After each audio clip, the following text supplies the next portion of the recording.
All right.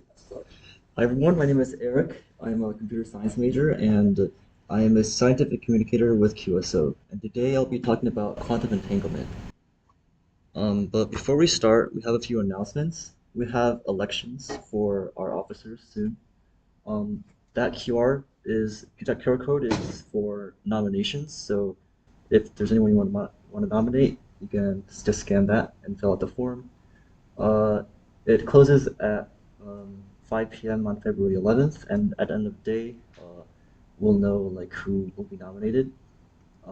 All the nominees will need to write statements, and they also need to decide what positions they want to run for. There's like a bunch of positions that are opening up because a lot of us are seniors and we're going to be graduating. On February 22nd, there'll be in-person voting, there'll be a ballot form, and the members of the club will vote for who they want to be officers.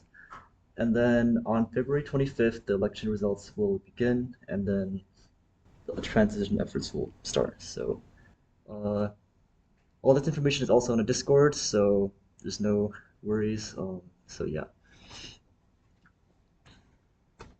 So first, what is quantum entanglement? So quantum entanglement is this phenomenon, a quantum phenomenon, where you have multiple particles that are somehow correlated in their state, in their quantum state, which means that a state of one particle cannot be described independently of the other particles in the system. So basically, measuring one particle's properties, such as its spin, its position, its polarization, its momentum, etc. So basically, describing its properties cannot is instantaneously determined by uh, it instantaneously determines the other particle's properties, even if they're really far away. So let's say you have like one particle, you generate an entangled pair, then you send one far away, you measure one, you see that like its spin is up, then you might also know that the spin of the other one is down because of how they're specifically correlated. So it might be more clear if we show an example. So here we have a very classic, very important example of quantum entanglement, which is very widely used in quantum computing. It's the method to generate an entangled Bell state. So you have two qubits starting at the zero state. So the starting state is psi, which is the zero one. Tensored with the second qubit, which is also in the zero state. So now you apply the Hadamard gate, which you should have like learned in the previous lectures. So the Hadamard gate on the first qubit only. So then it turns into the uh, this state, and then tensored with zero, and then with the shorthand you can combine the the cats together to be 0, 0 plus 1, 0 over square root of 2. And then you apply the C naught, so you control on the first qubit based on the value of the first qubit, the second value stays the same or flips, so then it becomes that. And uh, this state is not separable. So basically, you can't write this state in as two separate qubit states. So, for example, with this Hadamard, um, you can write it as this tensored with this, and as you can see, like all of the one cats are on one side, the two cats are on the other side, so that means they're separated. So this state is separable, but for this state, it's impossible to write it such that you've got like all the cats of the first qubit on one side of the tensor product and the other one on the other side. So that's what we mean when it's entangled. They're correlated. If you know the state of one is zero, then the other one must also be zero. If the state of one is one, the other one must also be one. So this is an example of entangled state. Any questions so far? So CNOT is an entangled state, but Hadamard is not. Is that correct? So it's the applying the C naught after the Hadamard produces entangled state. I believe like if you just apply the C naught, it's not really entangled. Okay, Yeah. I see. And this is like very common to have like so a Bell state is where like everything has the same probabilities, and then it's also entangled so that like if you measure one, you know the state of the other. Any other questions? So Yeah, you apply the Hadamard, it puts it in a superposition, and then you tie it with the C naught so that you entangle both particles with each other. yeah, Okay. yeah, that's right. Um, so entanglement, when it was discovered, it was kind of pretty controversial. So, like Einstein, Rosen, etc., like the EPR paradox was a paper that like they tried to argue that quantum mechanics was incomplete because of entanglement. So they had this thought experiment that was basically like we can generate these entangled pairs, and if we measure one, then we know the state of the other. And this seems to violate locality. It seems to violate Einstein's special relativity because like you have this kind of faster than light communication kind of because like if one is far away, then if you measure this one, you know, so it kind of they thought that like information was like traveling faster than light, and also that it was violating Heisenberg's uncertainty principle because like if you have an entangled pair, you measure one's position, you measure the other's momentum, now you know both the position and momentum, and then they're like this violates Heisenberg's uncertainty principle. So it turns out that actually isn't the case, but we'll talk about that like in the next slide. But Schrodinger was the first to use the term entanglement, and he was like, entanglement is actually what's like the characteristic property of quantum mechanics. It's like one of the most important parts of quantum mechanics. It's what it's what really sets it apart from classical mechanics. And Einstein uh, described it as spooky action at a distance, which is like a famous term that he used to describe entanglement because it's like kind of even like magical property where if you measure one, you know the state of the other. Um, so now, and then this guy called Bell came around and he introduced Bell's theorem. And his idea was that the determinism of classical physics is fundamentally incapable of describing quantum mechanics. And people devised what are called Bell tests to show that entanglement is real and also that it cannot be explained by hidden variables.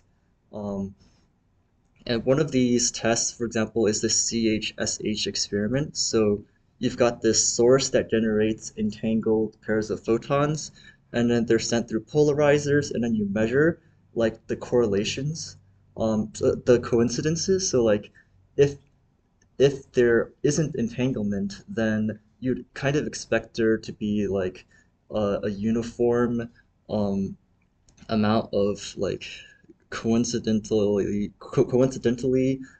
the same polarizations, but since some of them are entangled, then number of coincidences go up, and you can statistically measure these, and based on that, you can measure to see uh, whether entanglement is happening in the system. Uh, and about the hidden variables, so people for like Einstein and Rosen, etc., in their paper, they're arguing that there might be like hidden variables that we don't understand that are determining um, like the state of particles. So like maybe the state of a particle is determined beforehand. We just there's like just no way for us to know, so it appears to us as superposition. But once we measure it, then we know. And because of the correlation, um, all the particles were already determined to be, or there's a way to predict like what something will collapse into. But since there's actually no local hidden variables, it's actually not deterministic. So um, that's the Copenhagen interpretation of quantum mechanics, which is like each when you measure a particle, what state it collapses to is completely non-deterministic. It's impossible to predict. There are no hidden variables that determine what the state collapses into, and that's kind of what this experiment shows that. There's also like other theories like the many worlds interpretation of quantum mechanics, whereas like each every quantum event like branches off into a different branch depending on what result it is, and there's also the idea of that there being global hidden variables where it's like something in like underlying everything that determines the state of particles, but The Copenhagen interpretation is the most widespread belief that uh, the quantum events are non-deterministic and that there are no um, there are no hidden variables that determine it. And entanglement is one of the main reasons why we believe this through the Bell experiment. Does anyone have any questions? I might have been a little bit unclear.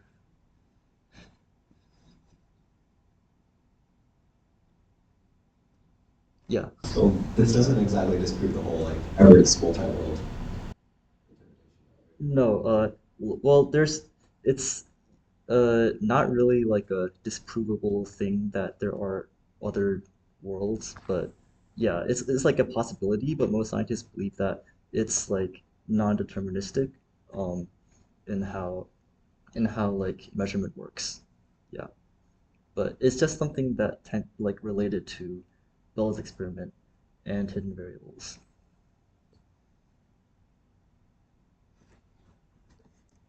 All right. And going back to the question of whether quantum entanglement like violates causality, no.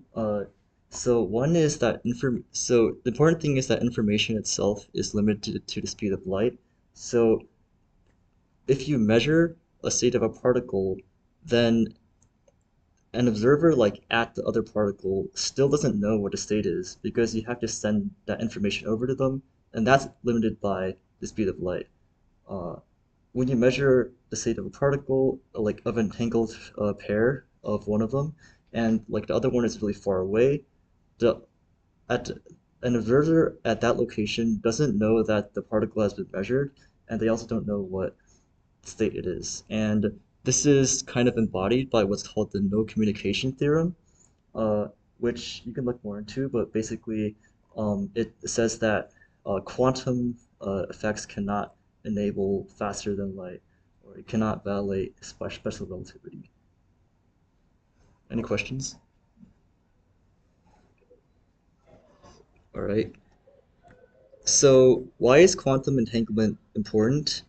Um, so there are a bunch of applications, and as I said, it's like one of the characteristic properties of quantum mechanics.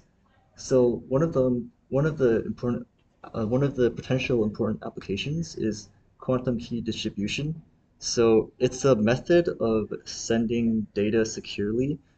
So if you have like an eavesdropper that tries to intercept a communication, the very act of like looking at a communication will disturb the state, it will disturb entanglement, and you can like since they're entangled, if you have if you measure one, you'll you'll be able to see the effects in the other, and that kind of reveals the intrusion. And this is the basis for quantum key distribution, which I believe we're going to be talking about in a later quantum crash course.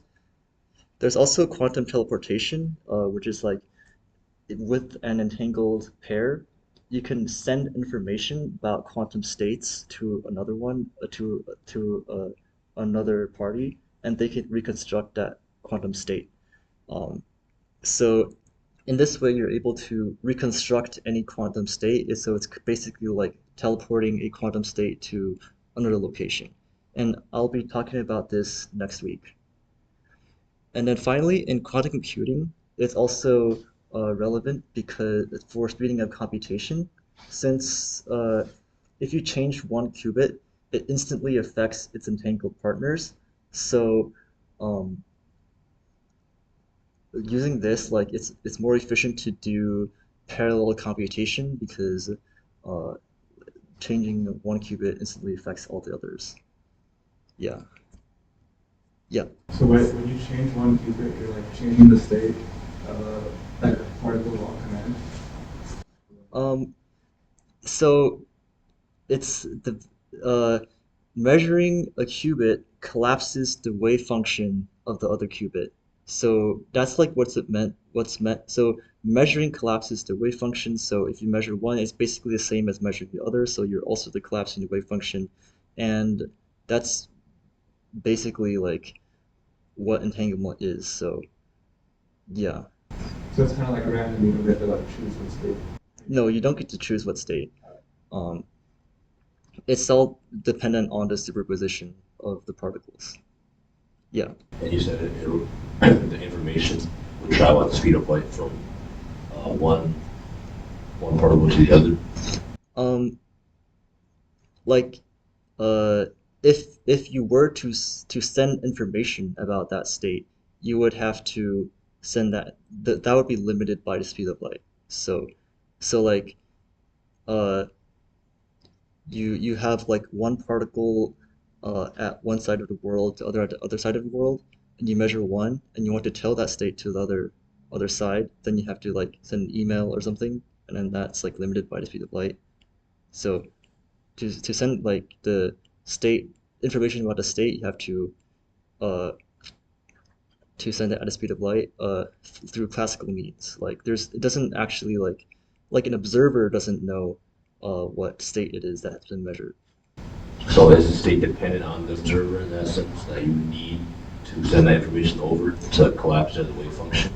Uh, well, the moment you measure it, the wave function collapses, but that information isn't known to any observer until you actually send that information over. But for the particles themselves, let's say there's only one person, and at particle X, you observe it, and the particle Y is like a couple of years away. Like instantaneously, the wave function for particle Y collapses, right? Yeah, With or without the observer, it would just take a couple of years for that information to be relayed. yeah. So that's why like it doesn't enable faster than light communication. Because otherwise, like if you instantly knew that the particle had been measured, then you could use that to send information. Because it's like if you can tell them like if the part if the particle is measured, then do this. If it's not, then don't do this. And then you can measure it, and then instantly the observer would know to do this or that. So that's why it's not allowed. Why do you need to transmit the information like classical needs? Like why do you have to do that? What if you have like two qubits, and then you entangle the two qubits in the same way you entangle particles, and you do the same exact thing light years away? Wouldn't that transmit an instantaneous transmission of information? Uh, no, like it doesn't enable faster than light communication. Like that information still wouldn't be known to an observer. I think maybe what he's asking me, I think, is that like you have two qubits, one instant, like let's you look at it, you observe it, and it collapses. Yeah, So this other one over here that's like light years away, will yeah. take like light years for it to figure out, oh wait, I'm collapsing. Ooh. No, it collapses instantly. So Okay. when you know, like, let's say there's one person by one qubit, another person at the other qubit, right? Yeah. And then so the one person initiates the collapse of the first one, right? And the other person should theoretically instantaneously know the state because, as you said, the wave function instantaneously collapses. And I'm making like these like particles into some sort of like, I don't know, some sci-fi technology to the point where you can somehow make qubits in which you can entangle them light years away, and the information is still going to be like it's still going to be there without collapsing. Yeah, the thing is like the observer doesn't know that the wave function collapsed. Like in order to know it, you have to send that information classically. Yeah, so the person that measures it and knows that you have the opposite one isn't able to communicate to you past the speed of light. And even if you measure it with it being collapsed by that other person, that's not really going to tell you anything without knowing already what it's going to be from that other person. Yeah, because you would, by looking at the other qubit, you would collapse the state anyway. I don't know. I'm saying like, I don't know, explain it. I think it's something you kind of have to work your head through, Yeah. not understanding it classically. Yeah, like I'm trying to think of all these loopholes, not to cut you off, sorry, but when you try to think of all these loopholes, it like doesn't work. How is it a loophole? yeah, you can look through the no communication theorem. where it's like you cannot communicate faster than light using quantum methods. Uh, and it also violates special relativity. It's called no communication theorem. Yeah, Basically, I think the thing is, it being collapsed doesn't tell you anything. Just understand that's it. Yes, you don't have that other information that's not getting to it until it travels the speed of light. like in like before receiving information, you can still measure, and then that measurement will be the same as the measurement that was taken earlier. But before measuring it, you still don't know what the state is.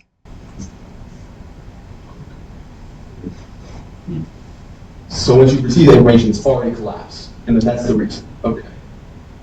I think that's what you're saying? Uh, yeah, like when you receive the information, the wave function has collapsed.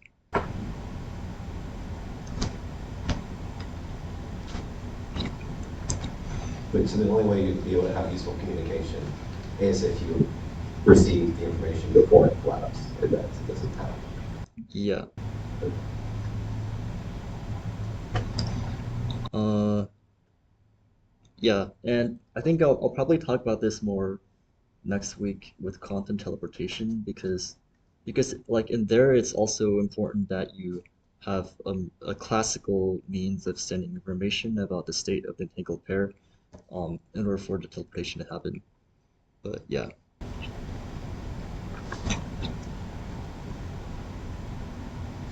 I guess I'd also like to elaborate a little bit about the the hidden variables things. So uh, specifically what Einstein was worried about was what's called locality, which is the idea that like things have to be near each other in order to affect each other. But with entanglement, it doesn't matter where in the universe any two things are, they can affect each other. So basically, like uh, the importance of this is that the universe is non-local, which means that like something anywhere in the universe can affect anywhere else in the universe. Uh, yeah, and people they were like, then there must be hidden variables because uh, that are set beforehand, like when the entangled pairs are generated. So that way it won't violate locality, but it turns out like it's not local, so there are no hidden variables. Um, uh, Yeah, that's all for my slides today. Does anyone want me to elaborate on anything? Uh, Yeah, what are, like you said, what are global, like, hidden variables again? uh, so global hidden variables are like an alternative explanation, which it's basically that there's some kind of universal constant that determines like what state that things collapse into. So that makes everything deterministic, but it also means it has like some philosophical implications as well. It's like everything is determined. There's no th- uh there it's all determined by some sort of preset variables. So that's what the idea of global hidden variables is. And there's also, I think there's a specific theory called pilot wave theory that deals with that. Um, I'm not too familiar with it, but uh, it's a one interpretation of um,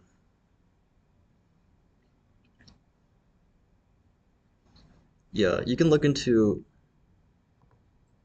like different interpretations of quantum mechanics. It's pretty interesting. Um,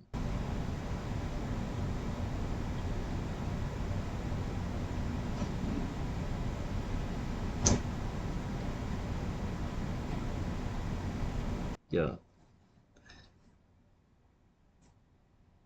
there's like a configuration of the universe that it's in, and that's what determines what states that are collapsed to.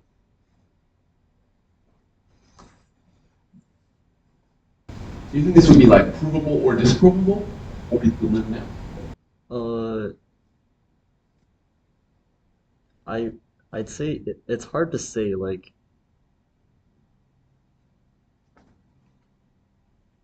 when it comes to like stuff dealing with the nature of reality, it's kind of difficult to like to perform experiments that say like exactly how it works. But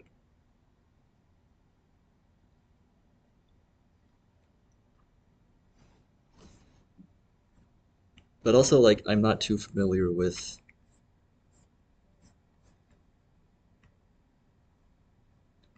it's like yeah, you can read about this if you're interested. Anything else?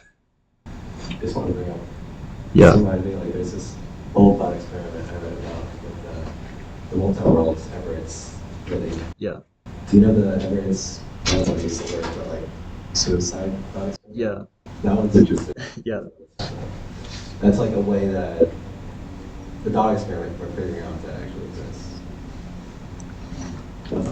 I did have a question just relevant to quantum entanglement. You mentioned like if you quantum key encryption. You mentioned if you observe it, it's going to mess with the entanglement because you're measuring it. Yeah. Is there any other ways that entanglement is disrupted by measuring it? Uh,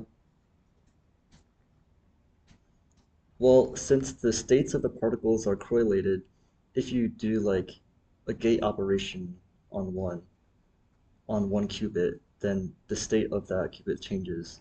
Uh, then the state of the other one also changes. Okay. Yeah, They're very tied. because they're correlated. Yeah. So, like mathematically, so the quantum system looks like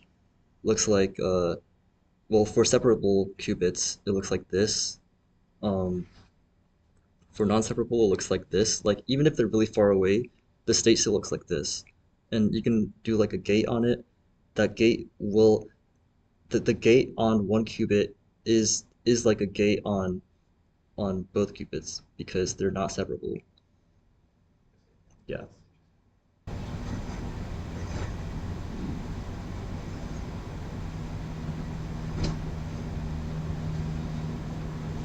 And you entangle like gate-wise if you want to make a pair of like three entangled qubits. Do you just use a C-naught gate again? Yeah, you can use like a C naught with you can um yeah, you can do like another C naught, I believe.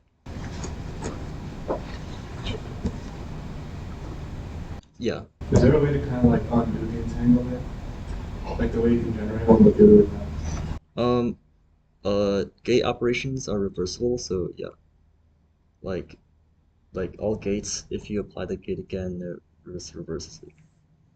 Yeah. They're all invertible matrices. Do you know how to do that in like real life? Invert the gates. Uh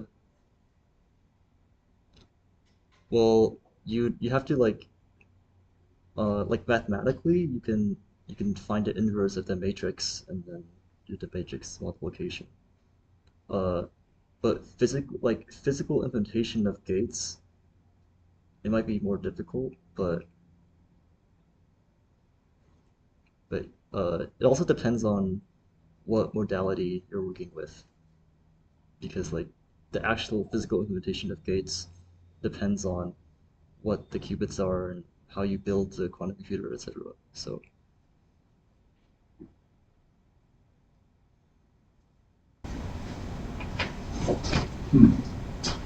So if you do a Hadamard, and then you do a CNOT, and then like on one of the two qubits you do like an X gate, that means does that flip both of them? Because I thought it would only flip one of them. Because like you were saying, like how like they're entangled. well, you you can't do it on one because they're not separable. Yeah, like you would be doing like an X on this, but this you can't separate this into one qubit and another qubit. So the operation of the x will necessarily have to be affecting both of the qubits.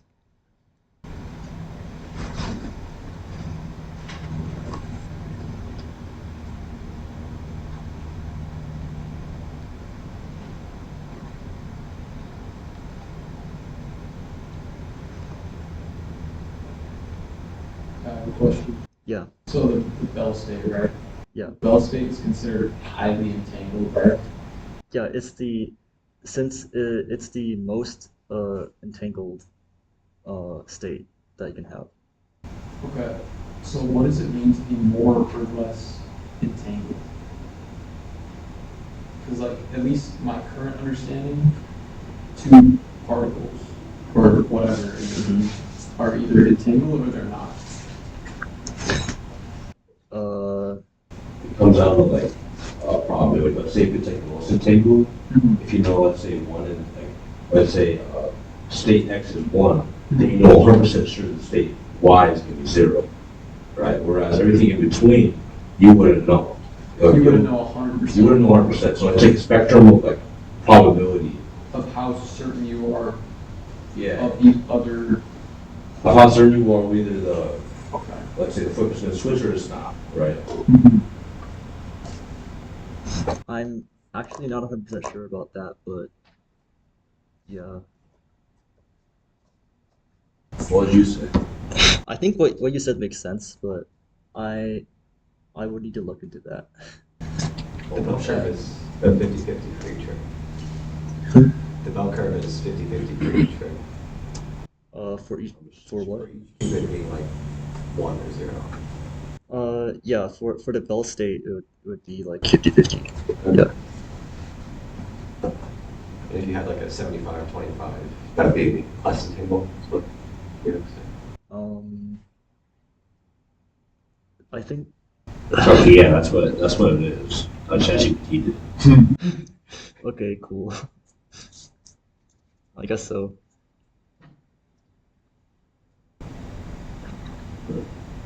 I mean, it's quite cool how much ChatGPT apparently knows about quantum mechanics. It's the Wikipedia.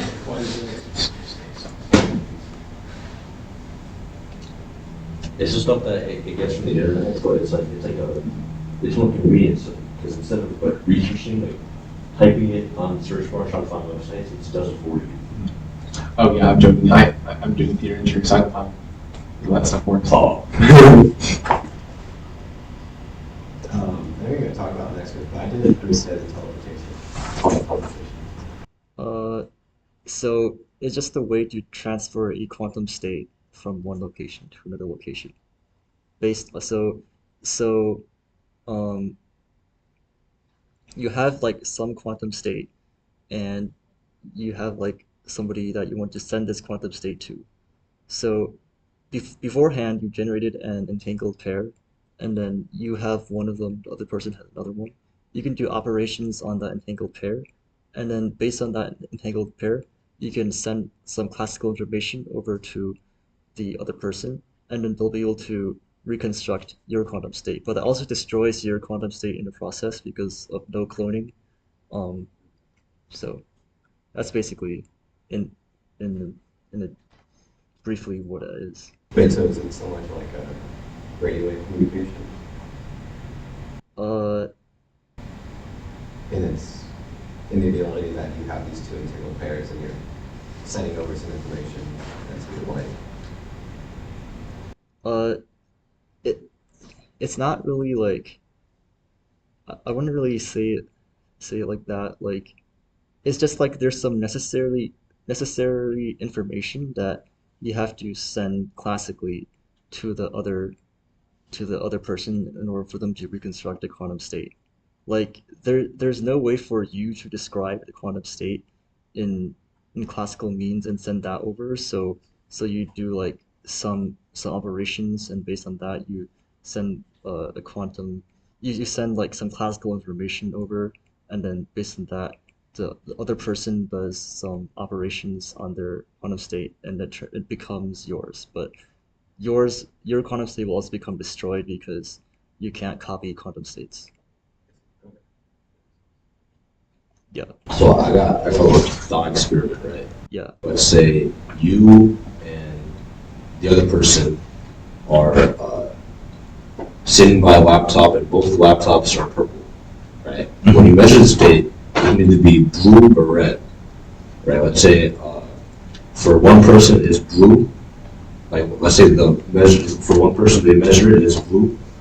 So will the other laptop instantaneously go red? Let's say if it's like the most like perfectly entangled state, like they're both dependent on each other. Like would the laptop turn red immediately?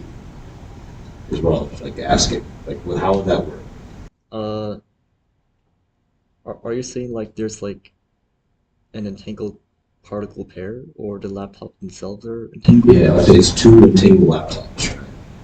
Uh, So we're treating the laptop. so it's like you're, well, by looking at the laptop, you're measuring it. Yeah. So the wave function has already collapsed. If you already know like what the laptop looks like, then the wave function has already collapsed because you already looked at it. You would never see purple, you would just know that it's purple. And so you can look at it, you're gonna get one that's red, one that's blue.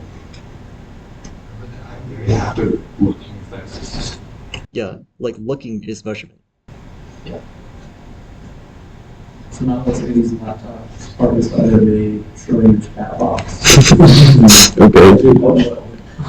No, I see what you're saying. Like, yeah, I think what we're saying is like instantaneously, one blue, one's red, but you can't know the blue one is blue until the red one is like you've already seen like the red one's turned red. Yeah, that's what I'm saying. You won't know anything until one of the systems collapses. Yeah. I'm trying to say. Yeah, so with a very accurate, which would, yeah, so when you look at it, which is a form of measurement, or using a sensor, which is also a form of measurement. Cool. That's what I want. That's what I want to happen. Because I want, like, I'm trying to think about the no communication thing, right?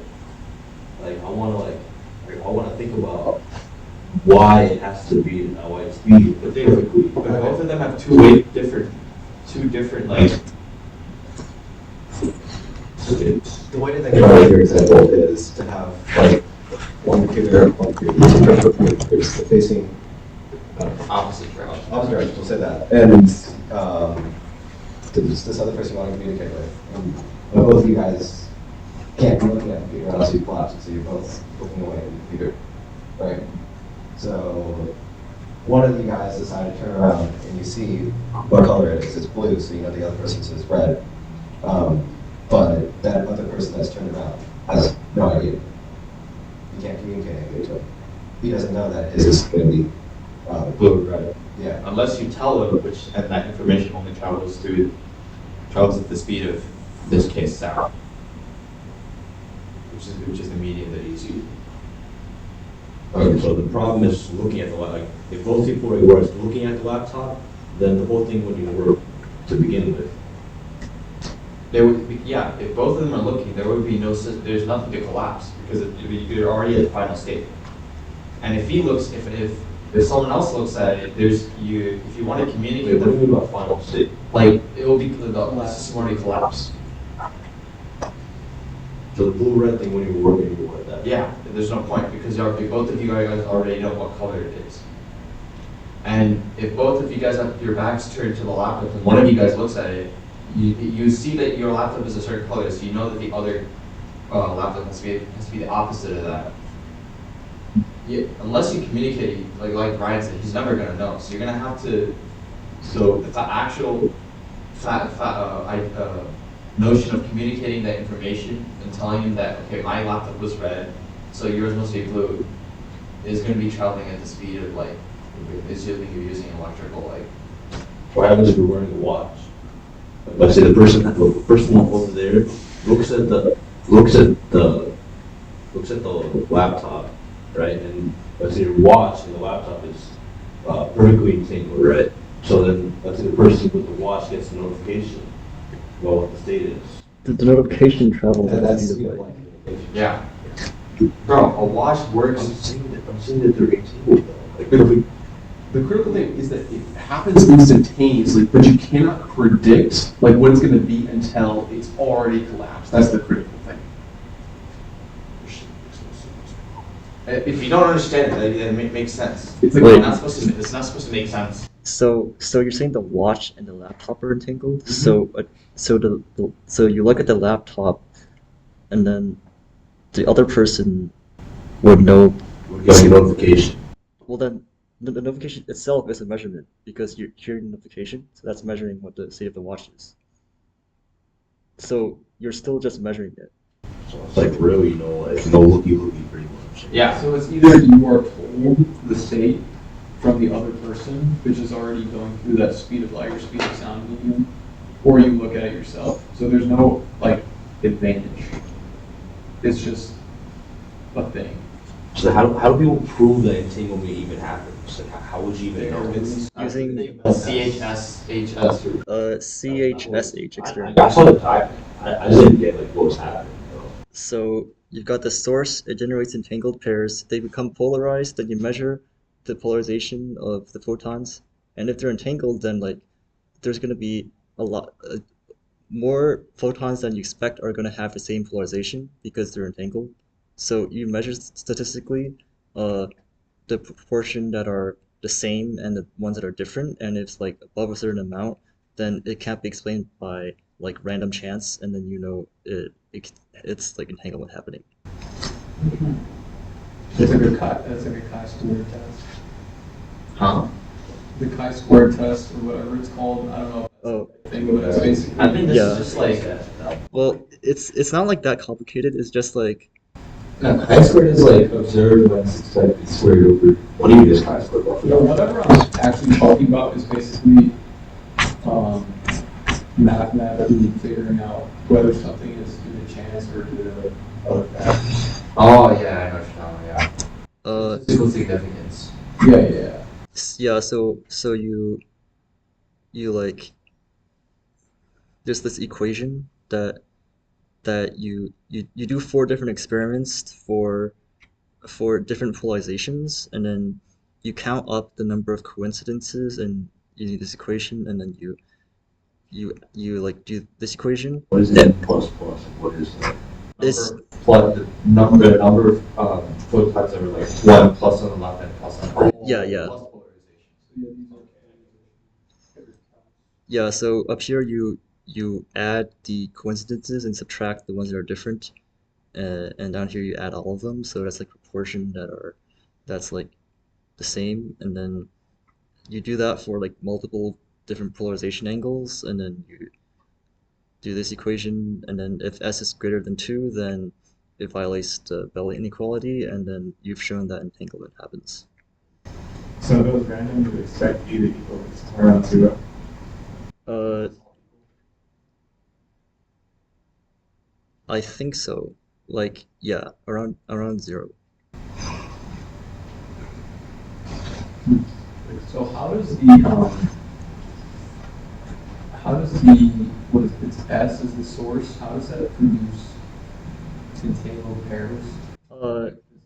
There's like physical processes that do that. Everyone's gonna get a top on it. Really? At some point, the products do. Yeah. Goes here. Yeah, we're learning about how you do with photons at least. Okay. Cool. And you, no, basically you put it into a certain Crash course. yeah, it's just in a crystal, and you have it in a way where it's polarizing in both directions. You know which directions are polarizing, and then you pass it through each other. It's still tough to do. Oh, okay, I see. Huh. Also, Derek, are you familiar with the like? I don't know what it'd be called. I remember I watched a lecture on it. Like a bomb that's triggered by, I think it's like an entangled photon. A bomb that's triggered by an entangled photon. Yeah. No. It's The like bomb this. goes off when the state collapses. Yes, and there you.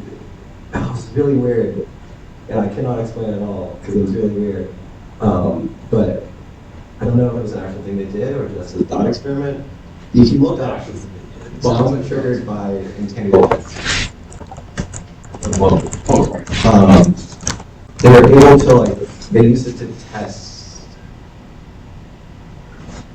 Okay, it's hypothetical, but this is like really interesting because they basically test if a bomb is good or not through entanglement, and by setting up and setting up a bunch of entanglements allowed them to reduce the odds of the device. yes.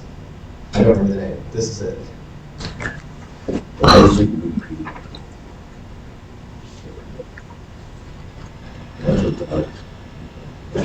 Crazy. Must be really influential. What?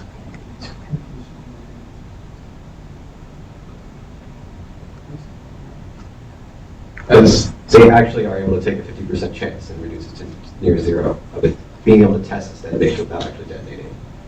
That's wacky stuff. That's pretty interesting. Some good video. I'll try to find it. Yeah, I need to watch this video. Send in Discord.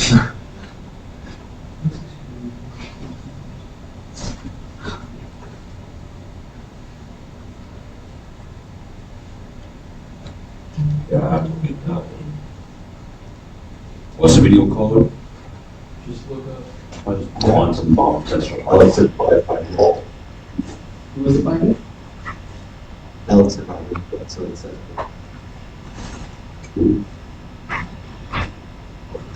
Ah.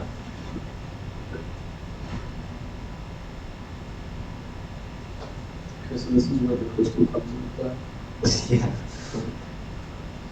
I think this is all.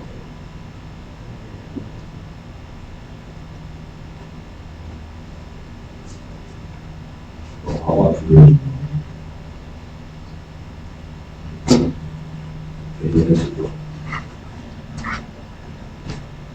So like, He's collecting information.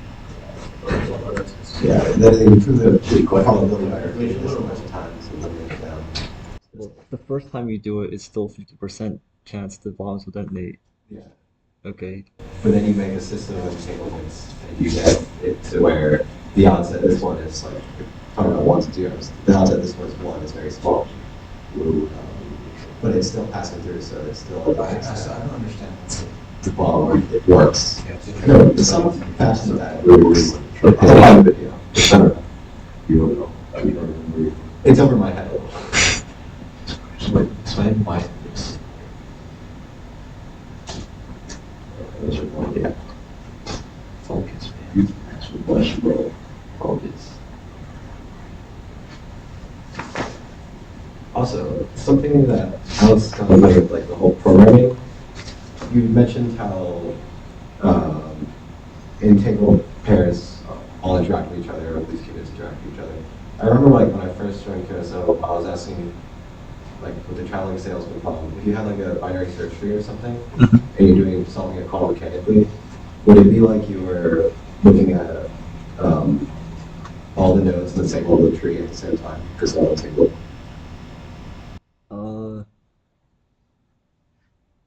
So what kind of problem are you for the traveling cells? Are you like trying to enumerate all paths and then search through the paths or something like Yeah, I believe it was like the shortest path was one of those problems. And there are certain objectives I did remember. that? So the advantage of quantum computing is like, yes, you can do parallel computations, but then like you also need to uh, um, interfere the destructively interfere the wrong answers and correctly and uh, constructively interfere the correct answer, and that method will is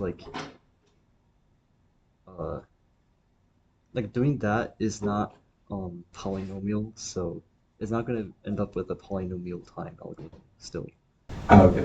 So it's not any more efficient. Well, it might be more efficient, but it's not going to be. It can't solve NP complete problems. So, like, yeah, there's um, as long as P is not equal to NP, quantum computers cannot solve NP complete problems. Right. Yeah.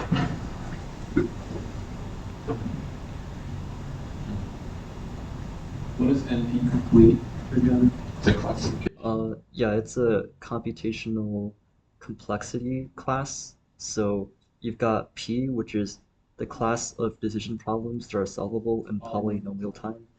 And then NP is non-deterministic polynomial time, or like it's non-deterministic polynomial time, or it has a polynomial time verifier. And NP complete problems are those that are the hardest in in the class of NP. And you can show that if you can solve like any problem in the NP complete class, then you can solve any problem in NP as well, because it's called the reduction. So every problem in NP complete reduces to each other, and also every problem in NP reduces to NP complete. So if you can find a solution that's polynomial for any NP complete problem, then you also have a polynomial solution for every other problem in NP. What about NP hard? NP hard contains NP complete, and it also like extends out to uh, other classes. But I don't think it's that well defined.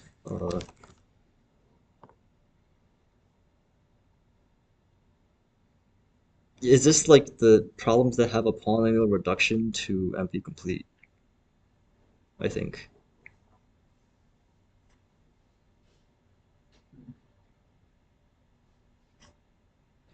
And also includes undecidable problems. It includes undecidable problems. Uh, well, this is more into CS theory, but yeah.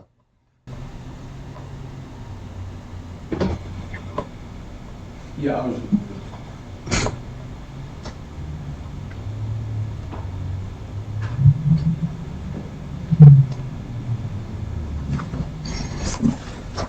But yeah, so the class that quantum computers solve is called BQP. Uh, Bounded error quantum polynomial time. So where does the 1/3, 2/3 figure come from? It's it's kind of arbitrary, but it's just like as long as it's basically above a 50% chance of success, you can just repeat it polynomial amount of times and it'll become good enough. So it's just like a value that's used. So like from probability to probability, it's like different classifications, like it said right there. At most 1/3, right? So that range would be bounded from 1/3 to 1/2 to be considered this particular classification. I would assume that like throughout the spectrum, it's more and more like classifications from 0 to 1/3. Uh, I wouldn't say so. Like as long as as it's as long as the error rate is less than 50%, you can just run it more times to get it lower, because you can run it more times to take majority vote, and the amount of times you run it is going to be polynomial, so it doesn't affect the class really. I think like these ones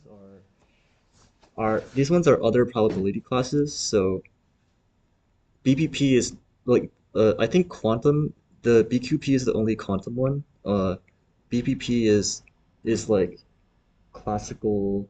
Um, you allow like randomization in your algorithm. Uh,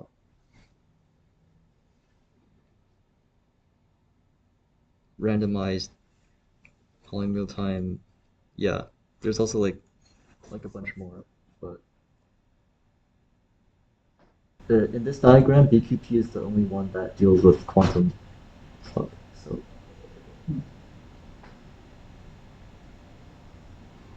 What you mean by polynomial time? Hmm? What's you mean by polynomial time? What is uh, so the amount of time an algorithm takes is the amount of steps it takes to complete. So usually you have like some input, and that input has a size. So usually when the size of the input increases, it takes longer, and the amount of time the number of steps it takes, the more steps it takes for larger input, you want that growth to be polynomial. Like what degree, like what's that polynomial? So it depends on the application. So for like really low level operating system stuff, which you want to be extremely fast, you want to be linear or logarithmic.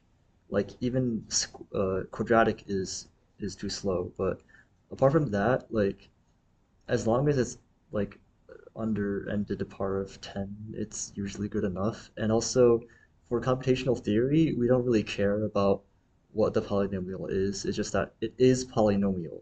That's all we care about. Um, and then because like if it's exponential, then it's like a whole different beast. Yeah. Well, it's 8 o'clock, so that's everything. Make sure you've like done attendance and stuff. Also, look through the Discord for announcements, and that's pretty much it. Thanks everyone for coming.